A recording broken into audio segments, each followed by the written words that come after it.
What do you like right now? I mean, like between cross platforms, what do you think, okay, has been the easiest for you so far?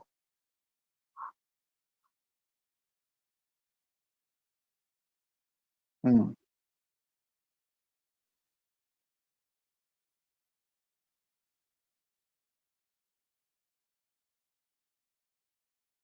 Okay.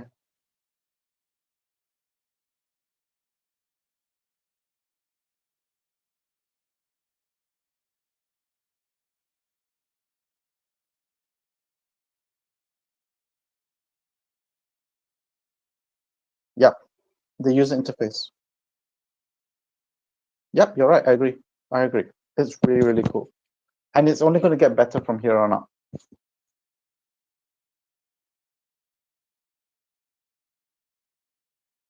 Hi, Rudolph.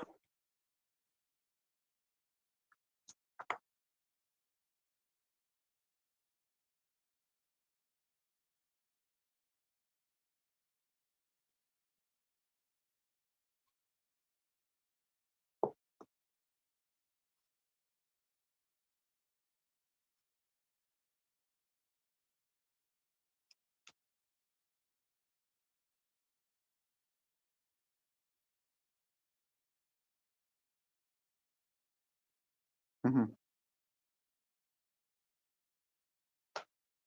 Mm-hmm.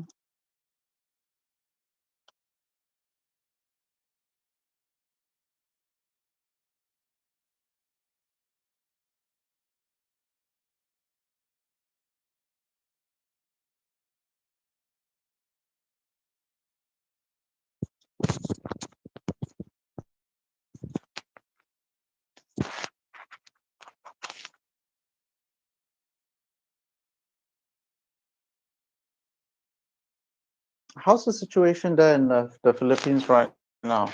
How's everyone doing? Is it still on lockdown?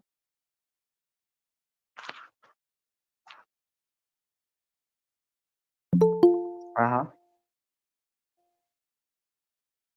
Mm-hmm.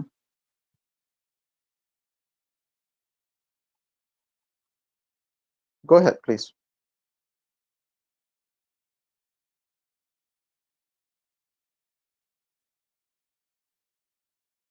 Cool. Praetorian Group. Let me know when you want to start because I'm controlling the slides from my side.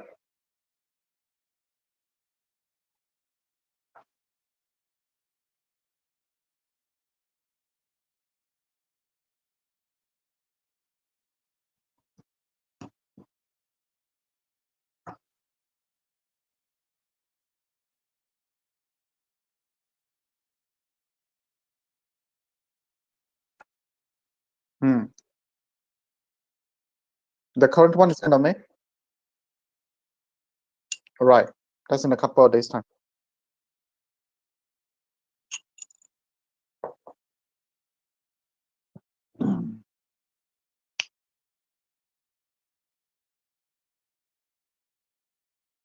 Mm-hmm.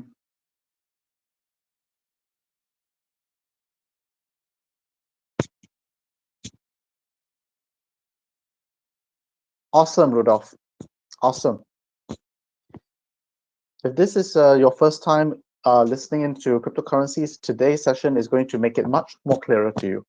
I'm looking forward. I'm excited. Next 1 hour. Please give us feedback after this, all right? Okay. Let us know, okay, if you have gained something from this 1 hour session. To those who are listening in, hello. To those who are listening in via the Facebook and the YouTube as well, if you can drop a comment in the comment sections, whether are you new to cryptocurrencies, or if, let's say, for example, you rate yourself, okay, anywhere between 0 to 10, between 1 to 5, and you have any questions, okay, you want to ask Peter or myself about anything whatsoever in terms of Bitcoin or cryptocurrencies, start using, okay, the chat right now to basically drop in your questions even before the event. What is your feeling? What are some of the questions you like, the dying these questions that you want answered, okay, of this very new topic of cryptocurrencies? And by letting us know your comments right now, okay, we can do our best to make sure that all of your questions are answered throughout this entire session, making this next 1 hour even more valuable to you guys. Go ahead, don't be shy.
Yeah, I'm good. Let me know, okay, since I'm controlling the slides on my end.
All right.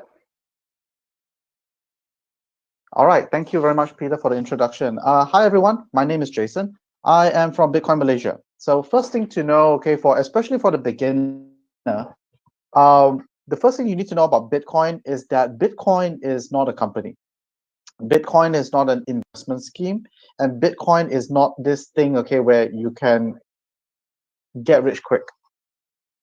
So it's very important to know, okay, that if anyone approaches you saying that they are working for this company called Bitcoin, they are creating this digital magical internet money, and they're promising you a way to get rich very, very quick, these people are scammers.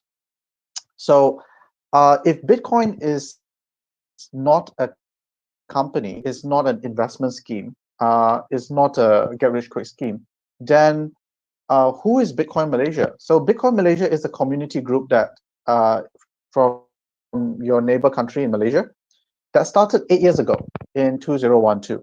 We started really, really small from a simple blog website started by Colbert Low, our friend, who created a place where people can get information about Bitcoin, like what it is, where can you get some, now that you have some, what can you do with it, where can you spend it, where can you buy more, where can you sell. And over the years, okay, our community group has organically grown to become the largest that our country has. And over the last 3 years, Bitcoin has received a tremendous amount of new attention. And because it was a very noisy space, I would say, even for me, when I first started out, I first got to learn about Bitcoin in 2017. Pretty much the same time as everyone else. A lot of people also got introduced then. Why? Because 2017 was the year where the Bitcoin price hit 20,000 US dollars per Bitcoin. It peaked uh, to that amount. And then suddenly the whole world just suddenly paid attention. However, I want you to know this is a very interesting stat that it took Bitcoin has been around for 11 years. It started in January 3rd, 2009. And it took Bitcoin 9 years to reach and achieve a value of 10,000 US dollars per Bitcoin. It took it 9 years to achieve that, which it happened on December 1st, 2017. All right. How long did it take for it to double? The answer is 15 days on December 15th, 2017. Remember, it took 10 years, so it took 9 years for it to slowly earn its value to 10,000 and hit 10,000 US dollars per Bitcoin. And then only took 15 days to double from 10,000 to 20,000. So why is this important for you to know is because what I think has happened is that back then a lot of people just saw the price going up and they saw it as this magical thing where it's going to make them a lot of money very quickly. But what happened after that? I think it was around February in 2018 when there was some negative news in the media, like Facebook banning cryptocurrency related ads, advertisements, like India announcing, okay, that they're banning cryptocurrencies, etc., etc. When that happened and when people don't really understand what they are buying, I think what had happened is that easy money in, easy money out as well. So people started dumping the coin, and then a lot of people made a lot of money, but a lot of people lost a lot of money. So it was a very confusing time. I got into the space because I was interested in the technology, and it took me to my entry point was through a blockchain consultancy, which was led by which the founder of Bitcoin Malaysia was the director in the company. And it was very funny because back then, when people saw there's this guy named Jason following Colbert around Bitcoin Malaysia, oh, Jason must know a lot about Bitcoin. oh, he must have a lot of bitcoins, he must be a rich guy. That could not be further from the truth. Actually, I did not know it. I did not know anything, but I was silently in the background learning what made sense. Okay, what was real, what was fake, who was legit, who was full of not legit. And it took me around like a really long time to really understand, okay, because there was so much misinformation. We really don't know, okay, who what information to believe, what was the right thing to look into. And it took me about like 8 months to make sense of it all. So the reason why I am doing this Bitcoin for beginners and why I approached Peter, and I said, when Peter said that, Jason, I would like you to do it for Philippines as well, I was very quick to say, yes, I want to do it, because it took me so long to understand, and I felt that a lot of people will also go through the same thing. They would find cryptocurrencies this very scary thing, a lot of bad actors, a lot of scammers, very difficult to understand. What if I can take what took me 8 months to learn and condense it down to 1 hours or 2 hours to you, so that you saves you a lot of time, save you a lot of money to understand the cryptocurrency space better. So that is why we're here. But before I go and explain, okay, what Bitcoin is, there are 5 very important tips that I'd like to share with you, all of you, before you start learning about cryptocurrencies. Because these tips are going to save you potentially a lot of time, a lot of money, and also potentially a lot of heartache. So the first one, okay, is don't gamble. Please, don't put your life savings into something that you do not understand, that you do not know, you have done research in. Take your time. Bitcoin has been around for 11 years, and the more you learn about Bitcoin, you're going to realize that it's going to be around for many, many years to come. So don't gamble. Take your time in learning this. Even if you learn about crypto right now and you understand, you have gained strong fundamentals in it, know that you are still considered a early adopter at this very time. We are still in a very early stage. So the long-term potentials are very attractive. Tip number 3, if you don't understand, ask. Make use, okay, of the next 1 hour, the chat room, okay, and ask as many questions as you like. I know that this is very contrary to what Asians are used to, but in the crypto space, if you want to learn, you want to learn really quickly in the shortest amount of time possible, this is something that you got to do. You got to build up the habit of asking questions, and ask as many questions as you like. There are no stupid questions. But over time, you will learn how to ask better quality questions, and thus your ability to learn will be much better as well. Tip number 4, get educated first. This even applies to myself. Sometimes in the crypto space, being in the space, a lot of people would come to me and say that, Jason, this is very interesting, you should look into it, and it gets me really excited. And usually that there's a sense of urgency somewhere as well. And when I don't make my own research, if I don't understand what I'm getting myself into, and then I put my money in it, usually it's the wrong decision. And I wouldn't say usually, sorry, it's 100% of the time it's the wrong decision for me. I am a terrible gambler. So because of that, okay, I also say to everyone else, please don't gamble. Don't take your time. If you don't understand, ask, get educated first. And the last tip can be so invaluable to you, which is join a community. And I give you 2 reasons why. The first reason is because birds of a feather flock together. If you join a community where everybody is filled with greed, they want to make money quick, they don't really care about the technology, they are there to uh they don't mind, okay, about MLMs and Ponzi's and whatever. Chances are you're only going to attract the scammers, and because that's where they habitate. But if you join the right kind of community, like for example blockchain space, Bitcoin Malaysia, where the people are all about educating one, we want to help you not lose money, then you're going to find, okay, that this is the kind of place where you're going to learn the most. So join a community. And the second reason why, if you join the correct kind of community, you're going to leverage on what is called collective intelligence.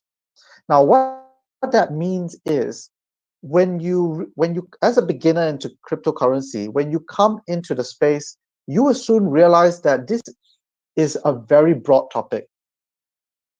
There's so much things happening. There's so many opportunities, risks, threats in this space. Really exciting, never boring. But you can't possibly know everything. Myself, I can't know possibly everything. But here's what is certain for you. You are eventually going to realize that you're good at something, that you like, you're more interested in a particular topic more. And then you're going to become proficient at it. It could be trading in investments, it could be building, it could be developing, it could be participating in DAOs, decentralized financial applications, mining, staking, the list goes on and on. You're going to be proficient in one of it, and that's okay. So you just focus on what you're good at, and other people are going to be interested in other things and be good at what they're good at, and then they start sharing. Thus, when they share, you're leveraging on collective intelligence, and thus you speeds up your learning process as well. So these are the 5 tips, okay, that are very important, okay, before any beginner should start learning about crypto. Remember, don't gamble. Take your time. If you don't understand, ask, get educated first, and join a community. Now, with all the introductions out of the way and the tips, okay, firmly solidified, okay, before you begin, let's get into it. What is Bitcoin? What is this thing that, why does it exist?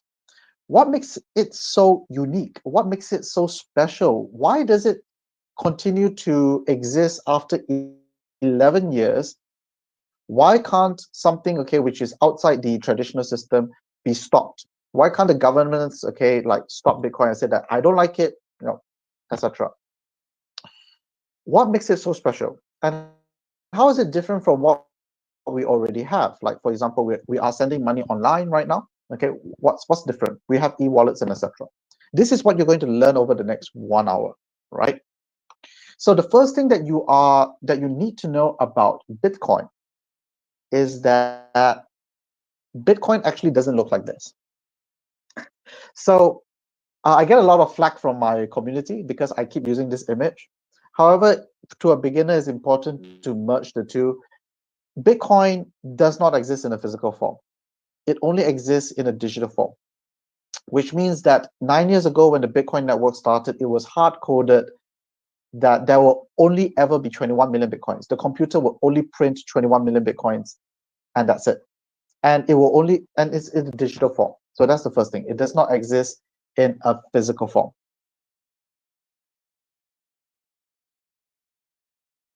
Peter, I'm hearing an echo on myself. Um, I think, can you find someone to mute? There's a participant in it which needs to be muted.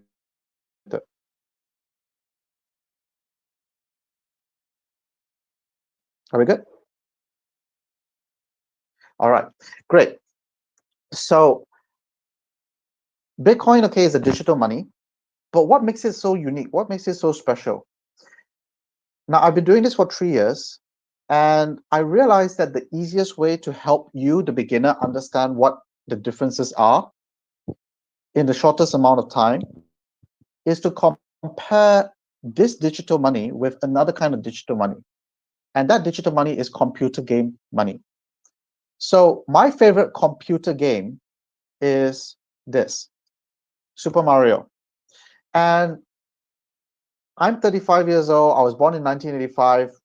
My first, this was my first video game, right? And I got it when I was 7 years old. When my dad bought me this Micro Genius, I would spend hours playing this game. And basically how this game works is this. You take the hero, which is Super Mario on the bottom left corner, and you jump over enemies and you run towards a block. And you jump and you hit your head on a block and it gives you a coin. Technically making Super Mario the first coin miner in the world. I'm just joking, okay. But and you repeat this process.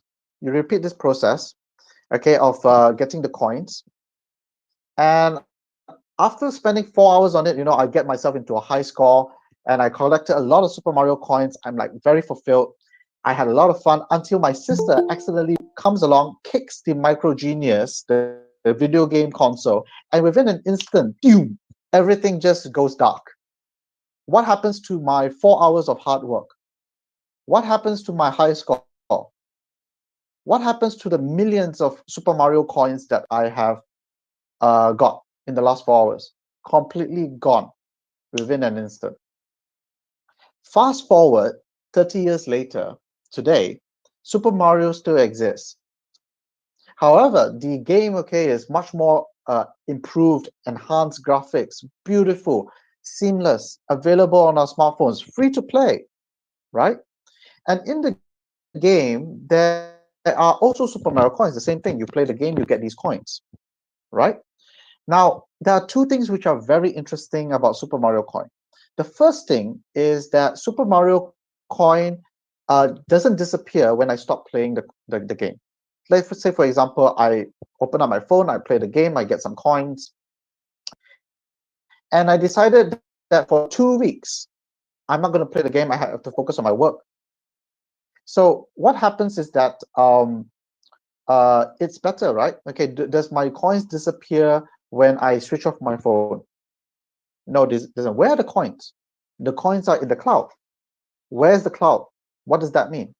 Oh, the cloud is hosted by a game company server somewhere. A game company, okay, has bought, several servers. They're running it, and thus, okay, that's why your coins do not disappear. Ah, that's very good. Okay, so now here's the second interesting thing about Super Mario Coin. So in the game, there's a shop, and in the shop, it allows me to buy stuff using these Super Mario coins. In this example that you see here, there is three mushroom houses, one blue, green, and red one.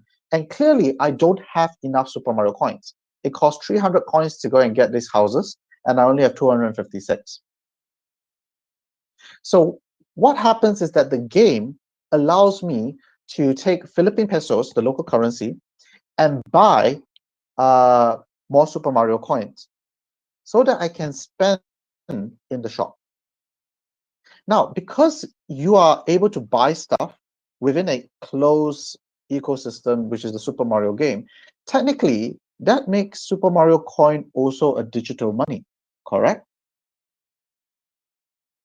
So if Super Mario coin is a digital money created by computer code, and if Bitcoin is also digital money, then what is the difference between Super Mario coin and Bitcoin? And if you, the beginner, can answer this question, then it becomes so clear. It becomes so very clear. And the answer is this. I'd like you to imagine that Bitcoin, that's right. I'd like you to imagine that Jason went crazy and decided to take 100,000 Philippine pesos to buy 100 million Super Mario coins today, right? So I took 100,000 Philippine pesos, bought 100 million Super Mario coins today. In the Super Mario game world, I am a rich whale. Now answer this question for me in the chat. Okay, leave an answer behind. I'd like you to answer, what do you think would happen to the value of this 100 million Super Mario coins that I have if the game company decided to close the game tomorrow? I'd like you to leave an answer there. What will happen to the value of the 100 million Super Mario coins that I purchased today for 100,000 pesos if the game company decided to close tomorrow? What do you think, Rudolph? What do you think, Facebook Live? Those who are listening in from the live stream. What will be the value of my Super Mario coins, which I have 100 million of them, that I bought today, if tomorrow the game company decided to close the game? The answer is zero, right? Because just like when my sister accidentally kicked, okay, the microchip, it switches off, all the data gets deleted, wiped out instantly, and thus all the records, okay, that I have 100 million Super Mario coins gets deleted as well. So, but what makes Bitcoin unique is that this does not happen with Bitcoin, because unlike the Super Mario coin example, where all the data, all the financial data of how many coins were created, who has how many coins, how many coins do you have right now, the exchanging of hands, all the transaction records are kept in the game company server somewhere. It's centralized. It's central to a single point. And when the game company server decides to switch off the servers, thus the transactions are gone. Whereas in Bitcoin, all the transactions, all the data, all the history records, okay, of how many Bitcoins were ever produced, who has Bitcoins, who sent Bitcoins to who, all this data is not managed by one party, but managed by a peer-to-peer network of millions and millions of computer nodes. So this is what it looks like. Okay, this started in January 3rd, 2009. And what happens, who are these computers and why do they do it? Is because back then, when you have a computer running the Bitcoin network and verifying transactions, uh, you get rewarded, okay, with fresh Bitcoin.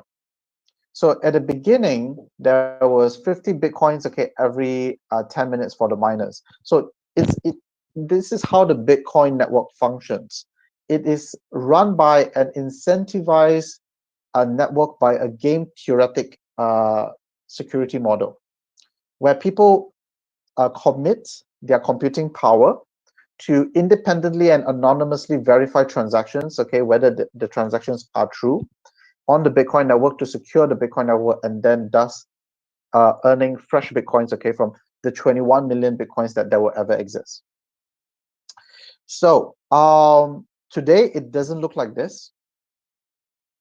Back then, okay, you could participate in the Bitcoin network and be a miner from a laptop computer, but today it has become really competitive and it looks a little bit more like this. It involves very, very energy guzzling, power hungry, but also powerful computers running 24 hours a day. So before I continue, anybody have any questions so far?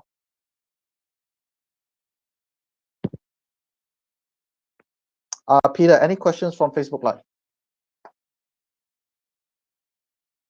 All right. Okay, I'm going to continue that. Right. But please remember, okay, do follow on. So this is what we call this is how the Bitcoin network functions. Okay, it is managed by a peer-to-peer network of computers, and you probably heard, okay, 3 to 5 years ago, you have a friend who said that he was into Bitcoin mining, and then when you visited his house, he would have this kind of setup.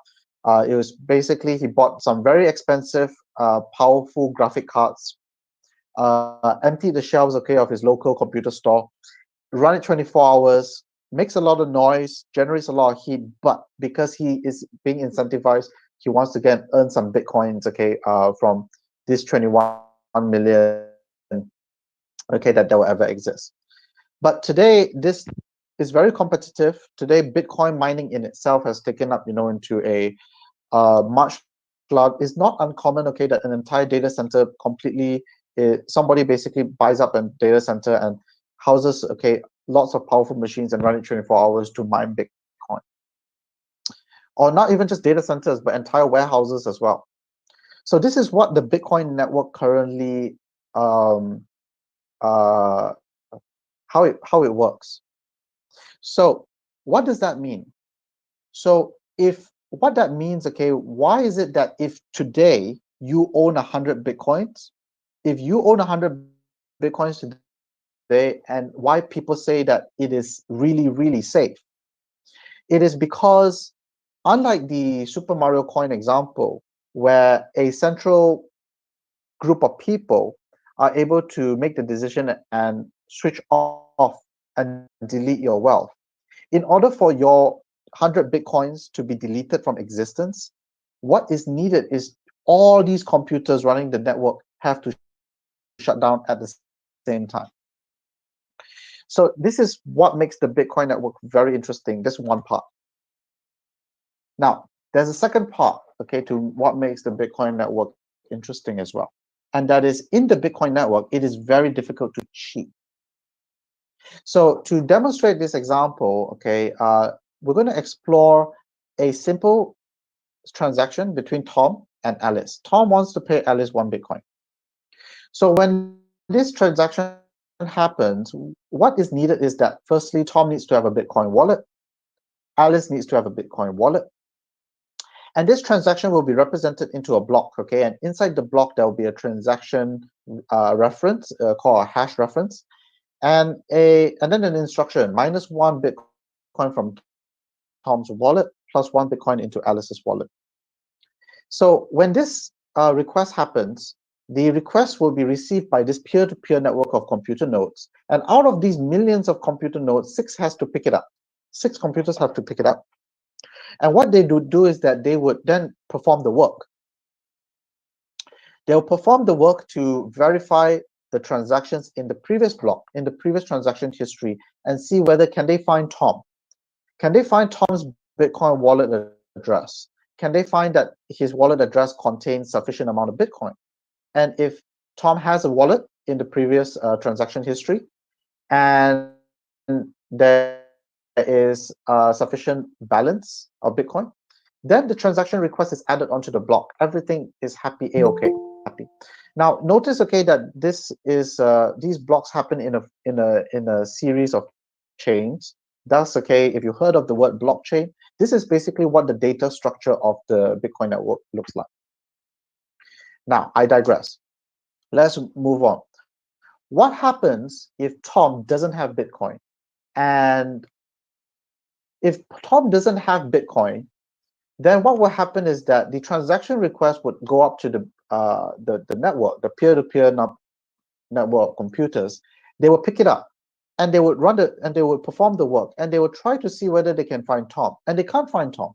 Either they can't find Tom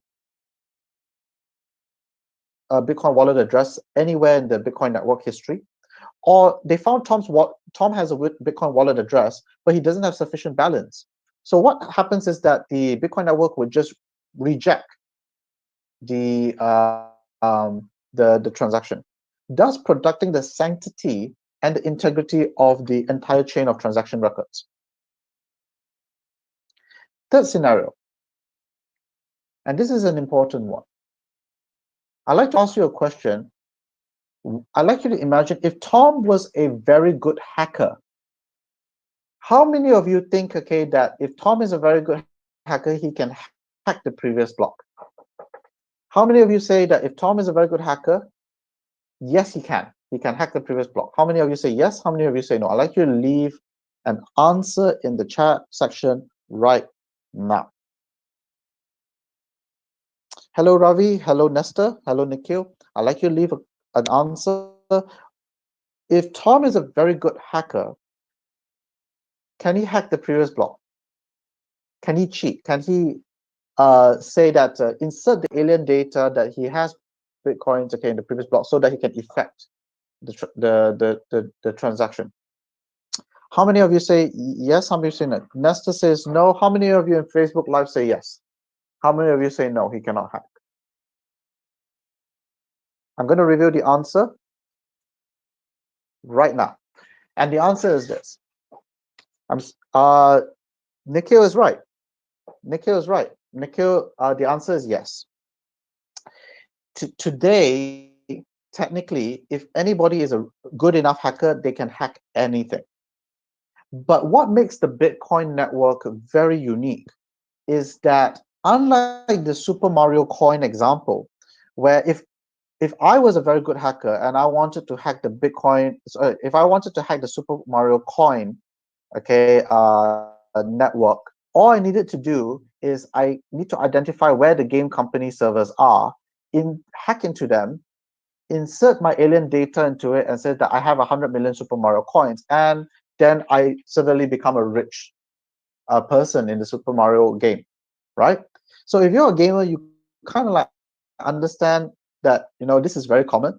Last time, okay, when we were playing computer games on our laptop, and we're not connected to the internet yet, what we do is that that's how we did it as well. We would install a trainer okay, insert our alien data, okay, and say that into the game, and say that we have 100 million coins, okay, in this game, and then we can basically make all sorts of purchases and be like God mode or whatnot.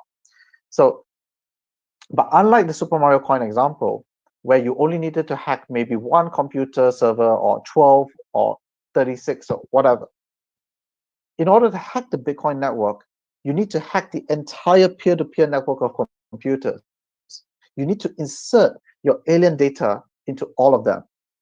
And because the way that the Bitcoin network functions is that you need to stake electricity to say that I'm the correct set of data.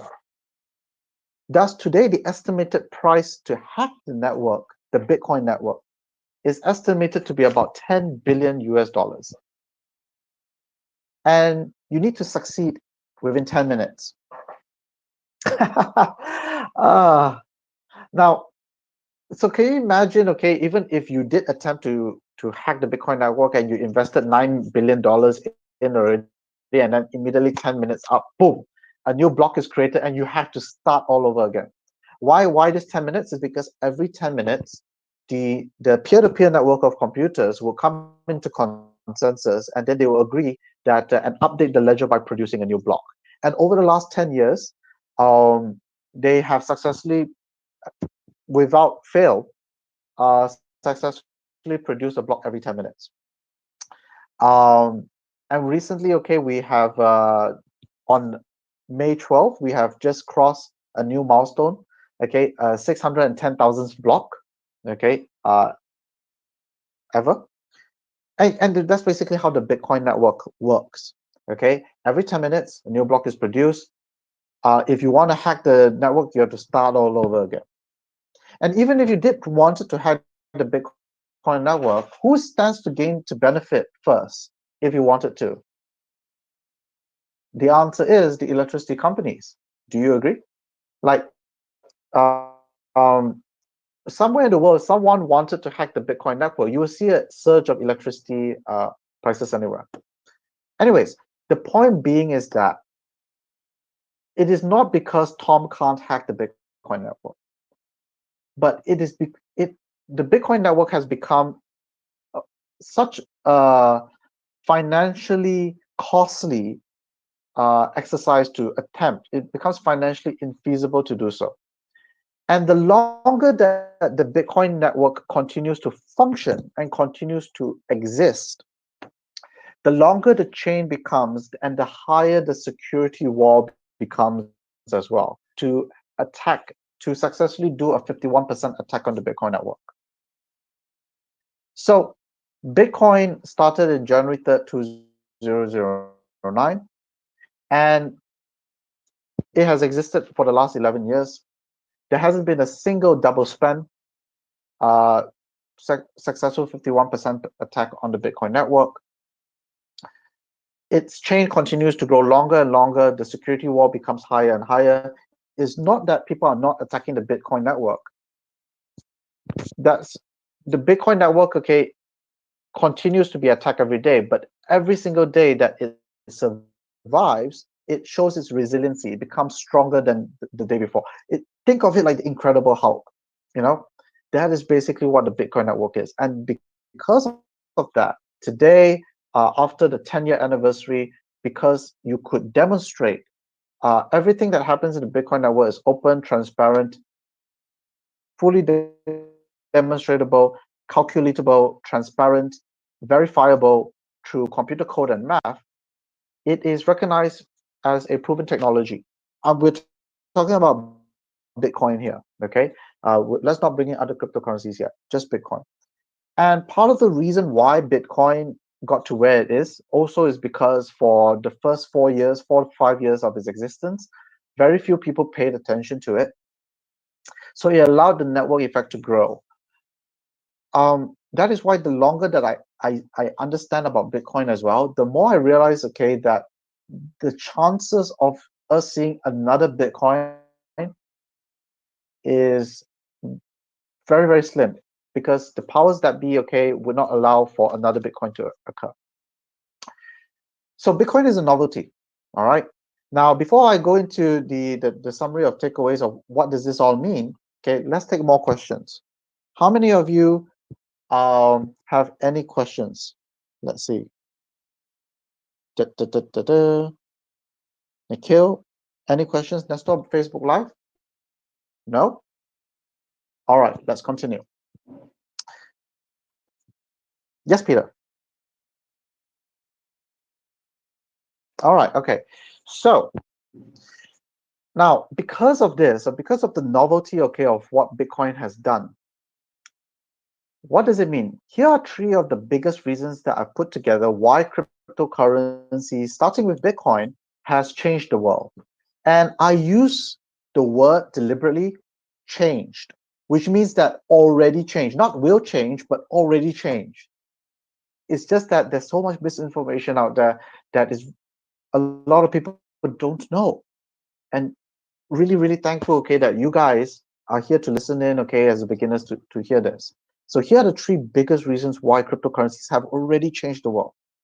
The first one is probably the most significant one because Bitcoin was the first to demonstrate a functioning decentralized form of money. It is the first to introduce a decentralized money into the world and the first functioning one. Now, what does decentralized money mean? To understand this, you need to ask yourself the question, traditionally, who determines what is money? Who determines how much money to print? How does money grow? Etc. etc. Who prints money? Who controls the money supply? The answer is the kings and queens of the world. Hundreds of years ago, kings and queens, okay, ruled their respective kingdoms, and they would say, this is money. Pay your taxes in this money. If not, you're gonna chop off your heads or we're gonna take away your houses. And therefore, things become money. And then over time, kings and queens then delegate their powers to appointed governments, central authorities like banks, company, etc., etc. So this is how we got to where we are today. Uh, and it's always been centralized money. But Bitcoin was the world's first to demonstrate a to introduce a new form of money that is not issued by any one country, any one government, any one central authority, any one company. It is completely decentralized. There's only going to be 21 billion Bitcoins.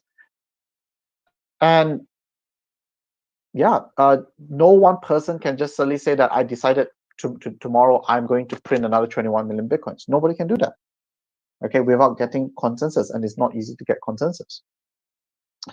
So this is the first interesting thing about Bitcoin. And because of what Bitcoin did, okay, introducing decentralized money into the world, if you visit this website called coingecko.com, which is this data aggregator website, one of the best in the world, the CoinGecko basically lists down, okay, and rank, okay, the top cryptocurrency projects. Any project that basically has a cryptocurrency token or blockchain token, you can find the information there. They rank them based on market capitalization, trading volume, developer activity, etc., etc. You will find that there are 1,000 thousands of cryptocurrencies out there, and total market cap of the cryptocurrency market combined is 250 billion US dollars. Now that is a significant achievement, okay, for something that wasn't worth a lot, okay, 5 years ago. So that's the first thing, all right? Introducing decentralized money into the world. The second reason why is that it's cryptocurrencies have changed the world is because this is a money that has become a communication protocol. It transformed money into a communication protocol. Now, what does this mean? To understand this sentence, what it basically means is probably the reason why a lot of people compare the cryptocurrency slash blockchain revolution with the internet revolution.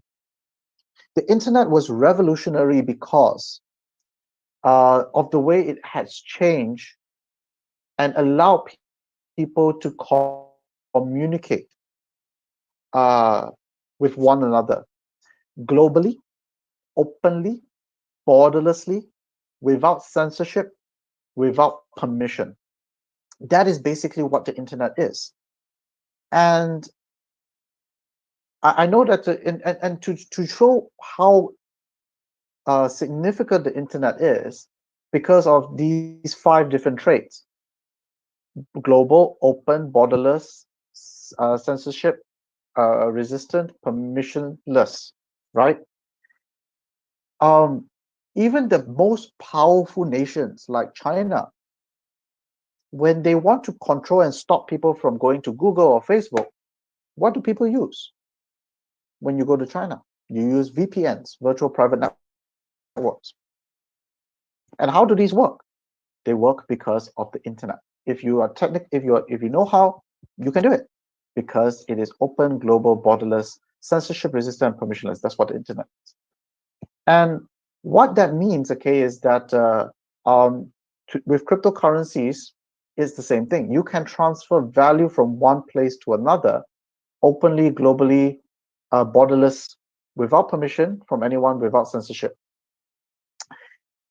And that is basically what cryptocurrencies are. And in that very simple example between Tom and Alice, notice that there wasn't a bank, right? So today you still send money, okay, online. You still send money online, okay. You can send money over the internet, but you still have to go through the existing financial system, the banks. But what cryptocurrencies introduce is that there's a way that you can send money without going through intermediaries and still be able to trust one another. That is what it means, okay, that money into communication protocol. And to demonstrate this, I've prepared a video, okay, for all of you guys.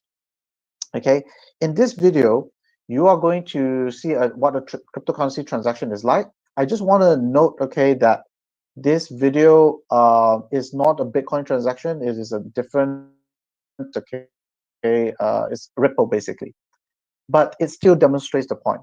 So what you're going to see in this video is this celebrity named Ashton Kutcher visited the Ellen Show back in 2018, and he wanted to give a very large donation to Ellen. Normally, when you do that, okay, it's very arduous task, but he was able to do this. Okay, so enjoy the video.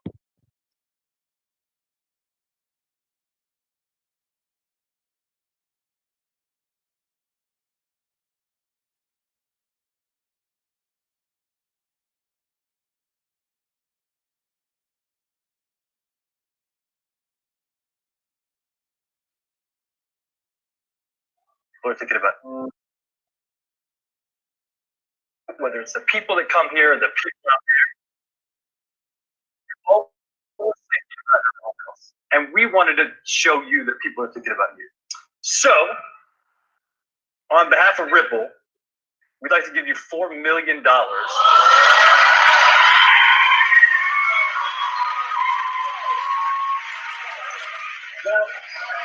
usually people come out with a big giant check and do the big giant check thing.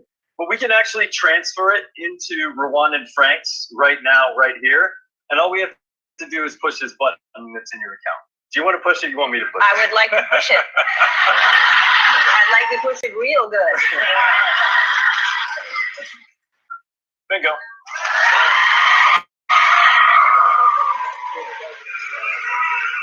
right. Oh my God. That was the most amazing thing. Thank you. I love you both so much. You know that. And I love Ripple. Thank you, Ripple, for doing this. And now everybody knows how to. You can just send money easily like that. Whether it's the people that. All right.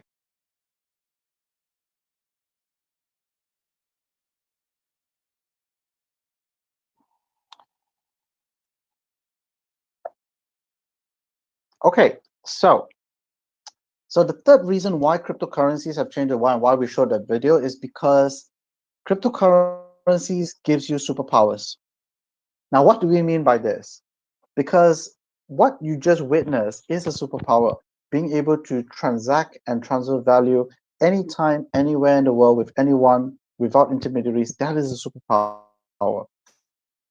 And that we cannot understate, okay, and this is the nature of technology. We can't understate it, right? Because that's the nature of technology. The nature of technology is as such that 20 years ago, if you wanted to produce a video and you wanted it to broadcast it to a worldwide audience, if you had that ability, that was a superpower 20 years ago. Today, we are able to do that. Anyone is able to do that because you have YouTube and you have the internet and you have the apps, okay, that support it, stuff like that. And it's part of the reason why we're even able to run this webinar right now for free, and we have people from different parts of the world all tuning in as we speak right now as well. So, and that's the nature of technology, okay? And in the terms of cryptocurrencies, anyone can participate as long as you're connected to the internet and you have the right tools. You can start accepting Bitcoin. You can start transacting Bitcoin. It is open, it is global, it is borderless, it is permissionless, it is censorship resistant. And the thing about technology is that when you start to use a technology and you love it, you can't unsee technology. You can't go back. Now, I want to solidify this statement a little bit, okay? Why this is so important, and because this would explain why this technology is not going away. When you start loving technology, you can't go back. Give you an example of how many of you are watching online streaming videos, okay, onto your smartphone or your laptop or your TV using Netflix through the internet. How many of you, after experiencing this, still buy DVDs? Please raise your hands. I know, right? Okay, like 15 years ago, pirated DVDs was still a thing. Okay, I was visiting Jakarta, Indonesia, and there was a whole shopping mall complex where you go there and buy pirated DVDs. And now it's completely obsoleted because of technology. Because once we experience something that can save us time, that is better quality, delivers a better quality service, saves us money, more convenient, etc., etc., etc., we cannot go back. How many of you, after you tried ride-hailing services like, um, uh, do you have Grab in the Philippines, Peter? Yeah, you do. Okay. After you use Grab or Uber or one of these ride-hailing services, how many of you still wave down, okay, or flag down a taxi and negotiate price with them? No, you don't. Okay. That's the nature of technology. And there is a certain kind of ruthlessness, mercilessness to it. Given the example, okay, of the Wi-Fi example, sorry, not the DVD example, okay, but that is the way the technology is. So I believe, okay, that the children today, right, the children today who are growing up, they would not recognize, okay, a world of 3 to 5 working days, okay, when it comes to transfer money overseas. How many of you run business? How many of you are expecting some incoming money, and because of the current system that we have, the money takes longer to come because they need to do all these check and balances, okay, across banks. So this is what the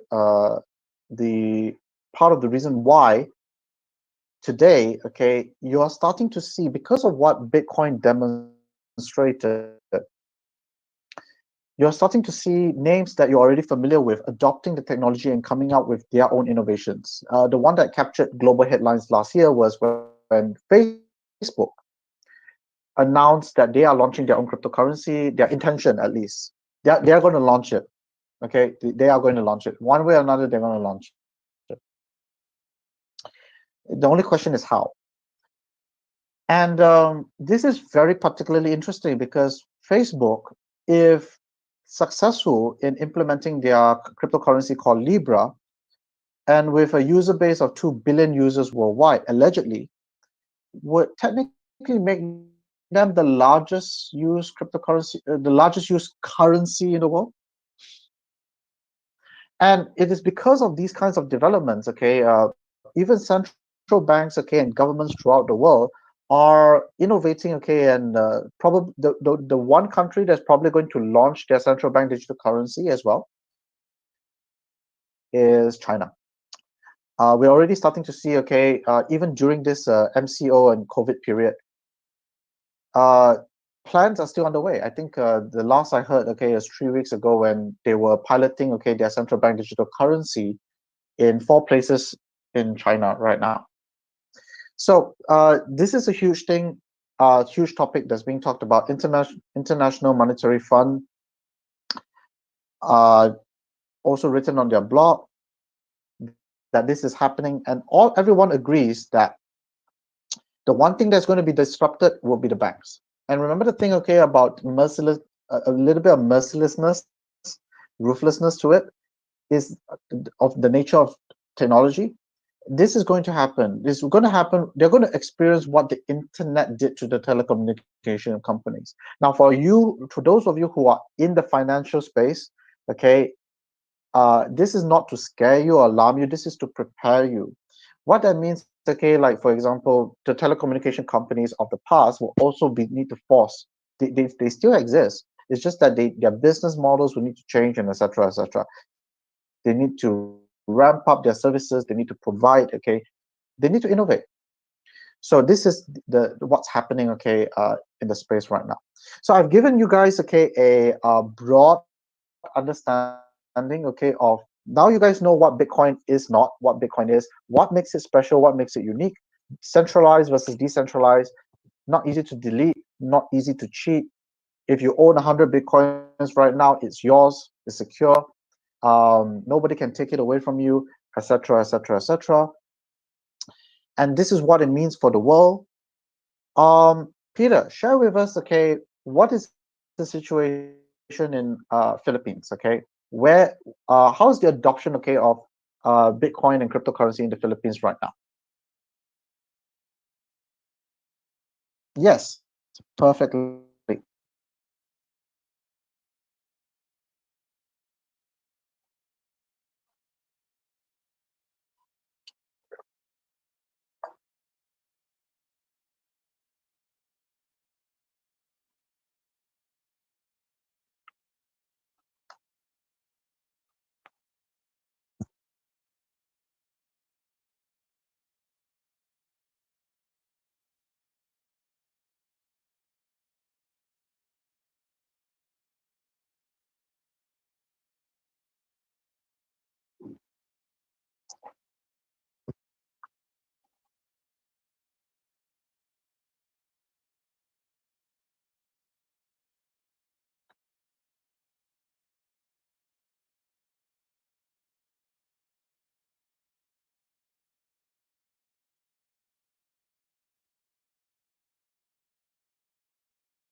Wow.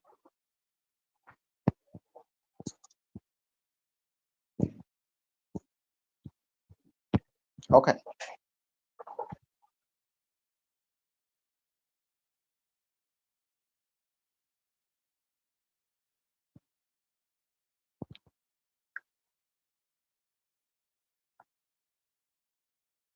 Yeah.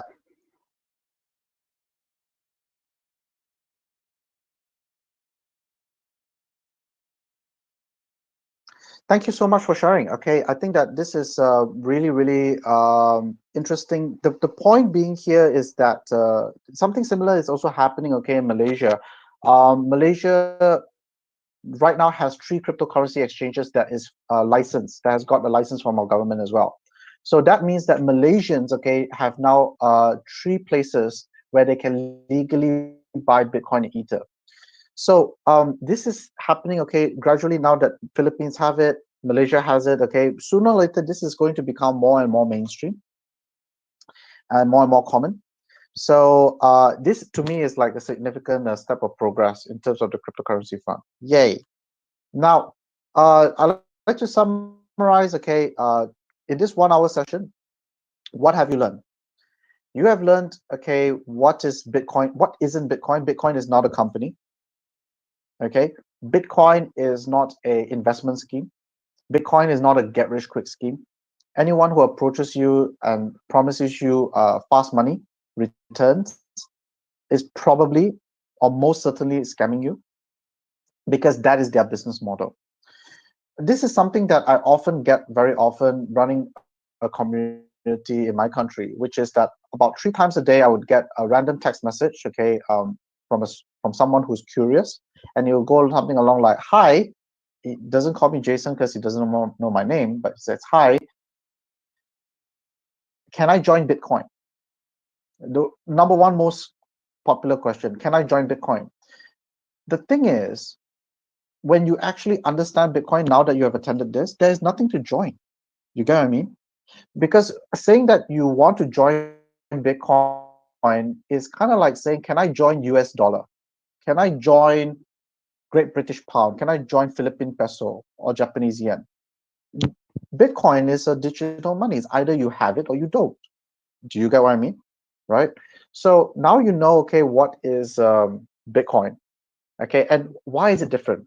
Okay, it is decentralized, the world's first decentralized money. There's only 21 million of it in the world. Is Nobody can simply just basically is the print another 21 million. How it functions: anonymous independent actors from anywhere in the world who wants to secure the network can basically stake their electricity, use their computing power, and uh, participate in the mining, okay, the securing of the network. And because of that, okay, of what Bitcoin did, Bitcoin was the first to introduce decentralized money, and thus opening the Pandora box of what we call the Internet of Money to us.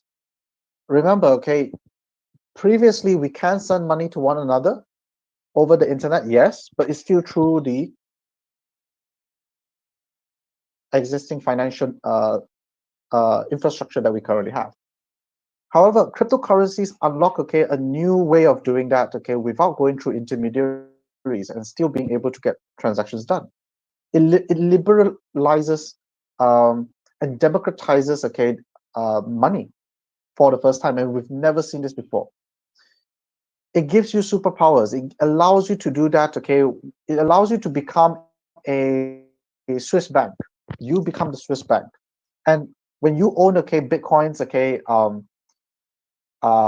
nobody can, in order for people to take away your Bitcoins, they need to hack the Bitcoin network, which again, it's like, so it's like a Fort Knox. You own a Fort Knox. It is a superb growth sector. Right now, okay, in the last, okay, 5 years, we have seen tremendous growth in the cryptocurrency space. Today is 250 billion, and if you compare that with the global money supply of 20 of supposed to be $90 trillion, okay, the global money supply, but the US just in the last 2 months have printed an additional 20 trillion, so that's a lot, okay, out of please don't get desensitized by these numbers. These are quite serious numbers. Mm, so because of that, okay, when you compare 110 trillion versus 250 billion, even if, let's say, for example, a little bit were to trickle down to cryptocurrency, is like kind of like a big thing, a huge thing. So remember, don't gamble. Don't gamble. Take your time. If you don't understand anything, this is a space that you really need to be inquisitive, be skeptical, ask questions, ask a lot of questions, okay, and get your research done so you understand, you get strong fundamentals behind it, right? And join a community and learn it proper so that you can develop an alternative income for you in the cryptocurrency space, which there's a lot, okay, of opportunity here. So I hope that, okay, in this 1 hour, what we are able to share with you and take away is basically you now understand what Bitcoin is not, what Bitcoin is, on a high level, on an intellectual level. However, there's only so much you can do. The next step, okay, is to experience it on an experiential level, which is why we created what we call the Fast Pass program. We are working together with the blockchain space to bring to you this very special online workshop for cryptocurrency beginners. This is designed The Fast Pass webinar is divided into 3 separate sessions over 3 days, starting on the 23rd of May, which is a Saturday, 6 to 8 p.m., and then Monday and Thursday. All right. So what you're going to learn, okay, in this Fast Pass webinar, okay, is basically whatever you need to know as a cryptocurrency beginner before you actually go into cryptocurrency. All right. So the first session is the most important session. You're going to learn about your strong fundamentals.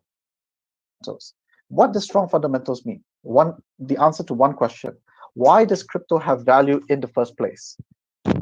Okay. So this is a question which a lot of people answer, but you need to actually have a very strong understanding of why that is before, okay, and when that happens, something within you unlocks, which is the girl you see here next to this in this picture. She's very calm, she's very chill, very zen, despite all the chaos that's happening in the crypto space.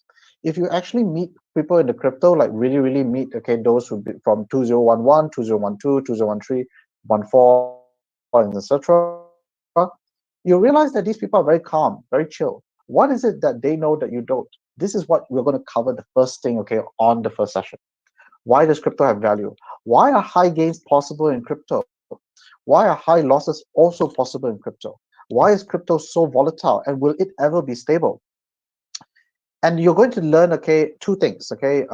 What is the purpose, okay, of Bitcoin, and what is the purpose of a second cryptocurrency called Ethereum? We're going to cover these two because these are the two largest things.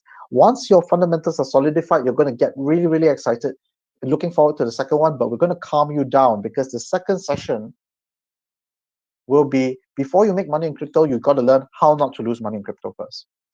So the first thing we're going to talk to you is we're going to talk about scams. We're going to talk to you, review to you what are the tricks of the trade, okay, of how people scam people in the crypto, so that you can identify bad actors quickly, and then you can pay attention to the real opportunities. You get what I mean? And how would you like to be able to check whether your Bitcoin is real or fake by yourself? And if you are empowered with this knowledge, you can also help your friends as well. So some people, like for example, they often come to me and says that they get approached by their friends and say that, oh, I'm investing in Bitcoin, okay, and I'm getting 2 Bitcoins a week. Now that is already a big red flag to me because there's only 21 million Bitcoins, and if you're getting 2 Bitcoins a week, you're getting 100 Bitcoins in a year. So that's like a lot, right? And there's only 21 million Bitcoins for the entire world. So usually what would happen is that I will ask them, do you have a Bitcoin wallet address? And then they would say, what's that? And I'll be like, okay, I basically know what it is that you bought into. Okay. So then they would tell me, okay, that they have an account. Then I would say, uh, okay. So this guy promised you very high returns and they have given you an account, and then you go into the account and you see that, oh, I'm getting 2 Bitcoins a week. My question to you is that how much money do you put in? Can you get your money back? Okay. And what happens if, let's say, for example, you you put in the username and password to access your account, and then you receive an error message. You cannot go in. What happens?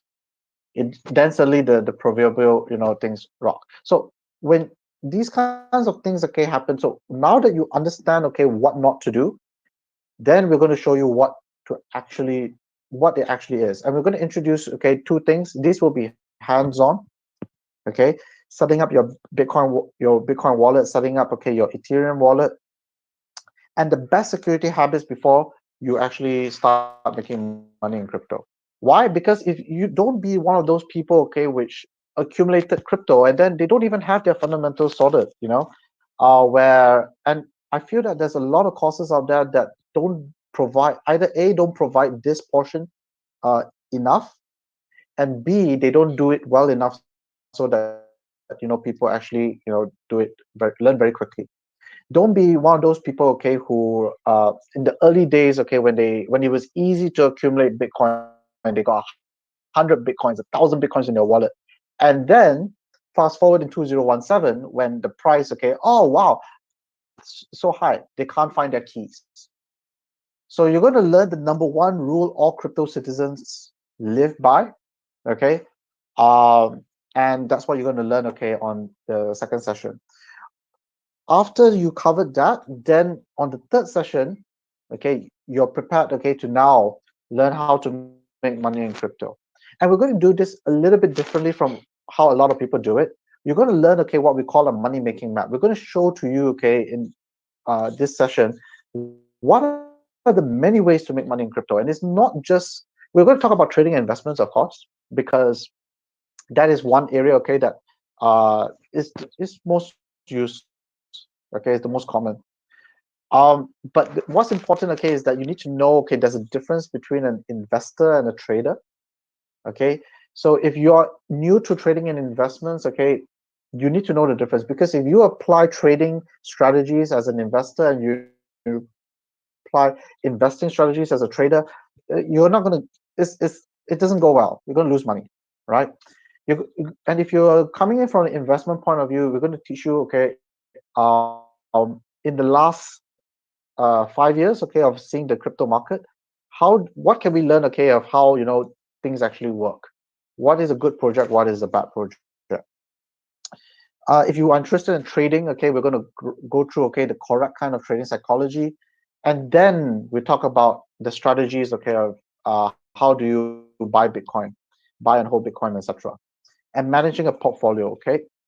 Now, apart from all of this, we're going to introduce you more ways of earning crypto, because it's just more than trading and investments.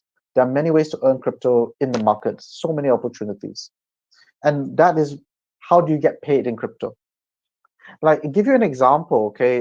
There is uh, there's a project called Algorand. It's a reputable one. It's well funded as well. It's kind of like similar to Ethereum, but they take a different approach to their smart contracts. I don't want to go into the jargon, but they have an ambassador program where if you learn about their offerings and you organize an event, you can earn 1,000 algos. Currently trading at 40 US cents in the market, that's roughly 400 US dollars. That's not bad money for organizing an event, right? Okay. Or if, let's say, organizing events is not your thing, create 5 pieces of content, earn 1,005 algos. If you convert that, that's roughly about 100 US dollars per article. That's like really good money. You get what I mean?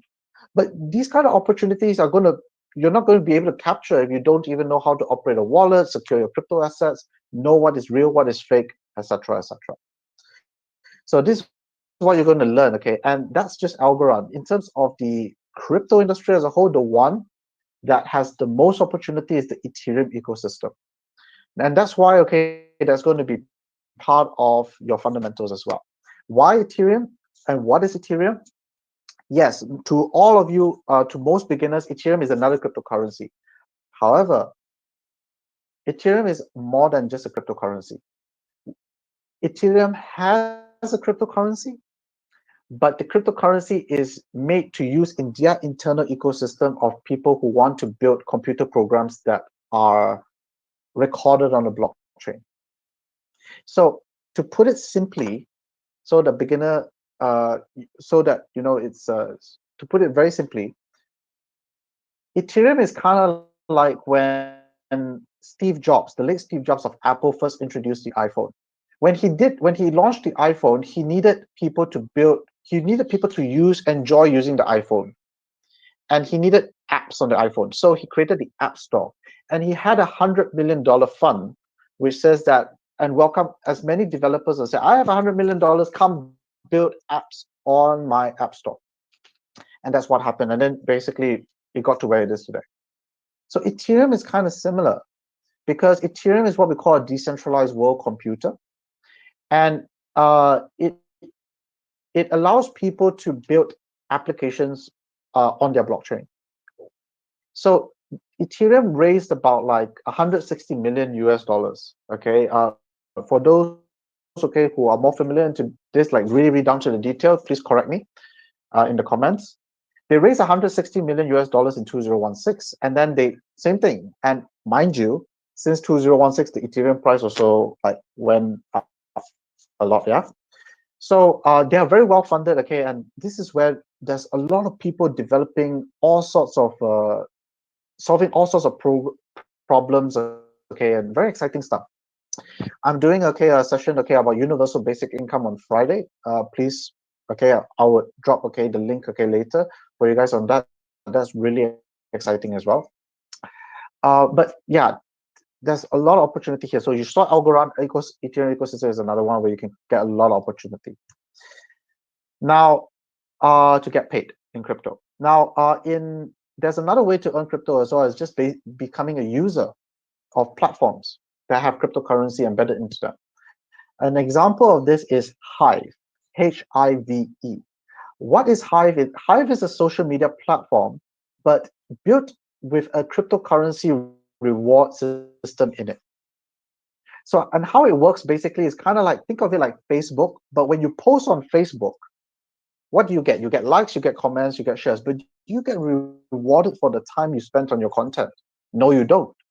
Whereas in Hive, depending on the amount of traction you get from your social media postings, you get a cryptocurrency reward. And so it's kind of like similar to, it's kind of like just a different way of how they reward people. In Bitcoin, you need to stake electricity to get the new Bitcoins. In here, you need to actually write posts. And by writing the post and getting good traction, you then earn, okay, for your post. So in this, it's kind of like a social media mining kind of thing like that.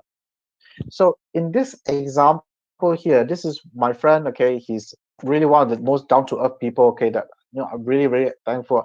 I really admire this guy a lot. Why? Because he has arrived, he's a user of this platform for like 3 years, and he has arrived at a level where when he takes a photograph of his lunch, the US dollar equivalent of cryptocurrency that he earns from that post is enough to pay his lunch.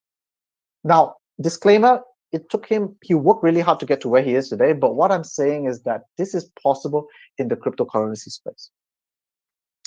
All right, so I hope that, okay, that this has opened your mind, and if you're looking for a fully guided experience to come into the cryptocurrency space in the shortest amount of time possible, you will join us, okay, at this course that starts on May 23rd.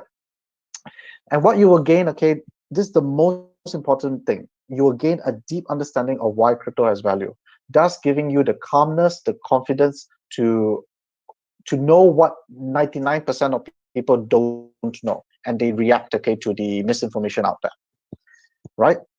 And because by having a deep understanding of why crypto has value and knowing what, what is real and fake, you're going to save a lot of money, okay, in this by attending this course. You're going to save money from making mistakes as a beginner, all right, which in itself already would pay the money that you save, okay, would, yeah, save you a lot of money, pay itself for the cost. You're going to save, okay, a lot of money by putting your money into the wrong kinds of projects. And instead, you're going to come up with a map of money making opportunities, okay, in crypto, where you can pay attention to, and then you can capture those opportunities and make an alternative income for yourself. And last but not least, by attending these 3 days with us, you will gain clarity and confidence and exploring crypto on your own. You have become a crypto citizen. You have your strong fundamentals, okay? And what that means is that, and this is what success looks like. After attending the course, suddenly when you start watching YouTube videos on crypto, a lot of things start to make sense now. This makes sense better. That you watch Altcoin Daily, you watch Ivan on Tech, you watch, okay, you attend CoinGecko's virtual meetup on decentralized finance. You attend blockchain space, okay, where they invite different influencers. Suddenly, everything makes sense even more, and that is really empowering and good for you. And then you can be part of the collective intelligence of blockchain space, where you're good at something, you're earning money from something, and you then share, and then the positive feedback cycle continues. So I hope that, okay, that you will join us.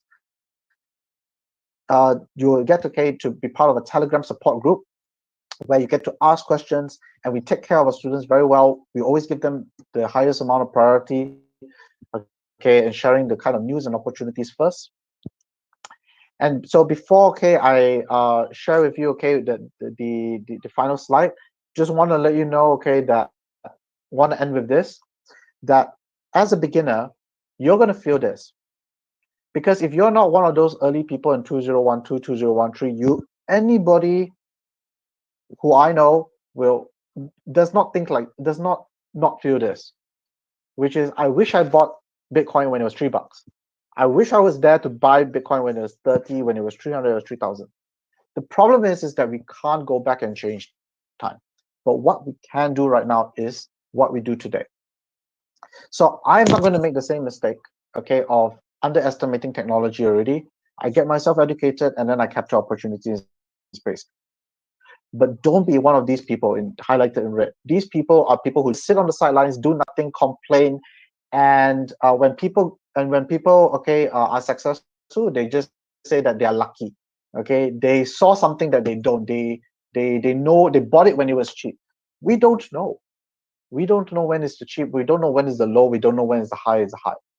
But there are strategies, okay, to go about it, which is what you're going to learn, okay, in these 3 days you're going to spend with us. So be this person, a person that takes action right now. So I hope to see you, and I want to encourage you guys, in addition, okay, to buying Bitcoin, wishing to buy Bitcoin, I'd like to encourage you that after the course, you start getting excited to be paid in crypto as well. Why? Because by getting paid in crypto, you don't have to fork out money, okay, your own money to accumulate Bitcoin. You get what I mean? You get to do that by earning Bitcoin, right? So I hope to see you on May 23rd. Okay. Normally the cost, okay, of something like this for 3 days, okay, very good content, industry experts to guide you along the way, cost like 500 US dollars. Okay. But nope, we want, okay, to make this accessible to as many people as possible. The price is only 5,000 Philippine pesos. And because you have spent time with us to listen and get yourself educated, we like to give you, okay, help you save an additional 2,500 Philippine pesos. So it's 50% off. Okay, and this offer lasts until the end of Sunday. So check your calendars. If you are free on the May 23rd, okay, if you're free on the May 23rd, 26th, and 28th, join us, okay, and get yourself started in the cryptocurrency space right. To join, okay, and get this discounted ticket, because if you buy it from PTX or Eventbrite, you're going to see 5,000 Philippine pesos. So this price is only available through this channel right now. So fill up this form and get the discounted ticket. I'm going to leave this screen on, okay, for another 10 minutes and answer any questions you have. You can ask me questions about the course, what you're going to learn, and you can ask me questions about the about the presentation today. Any questions? All right. Thank you. Back to you, Peter. Yeah, I can hear you.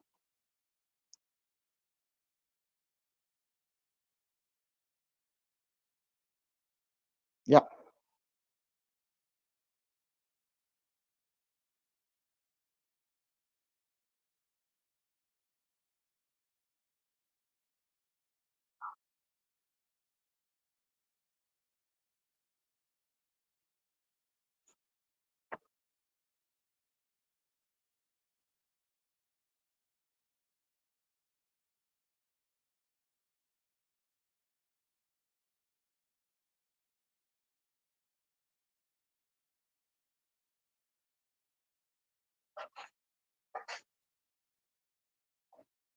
Yeah.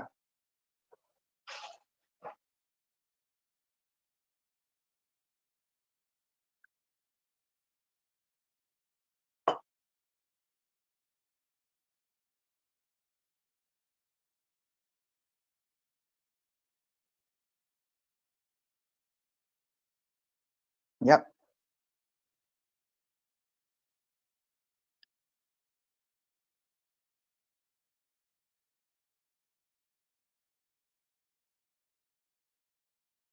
Thank you.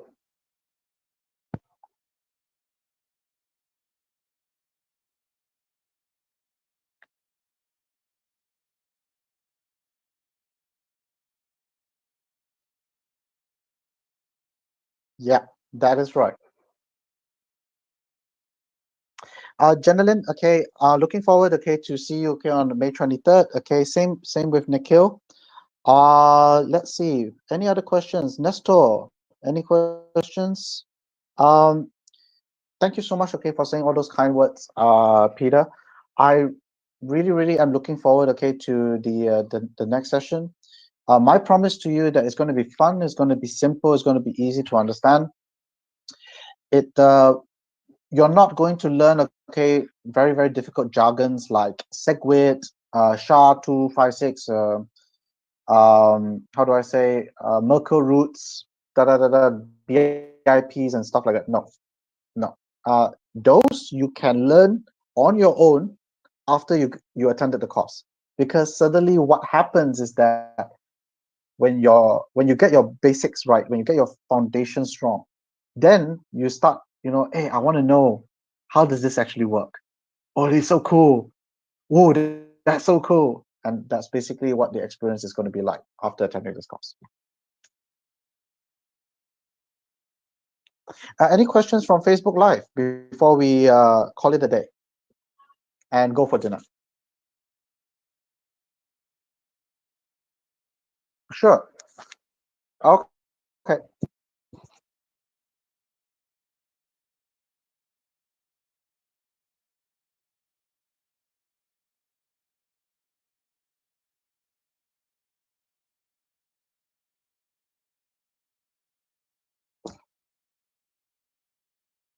That's great.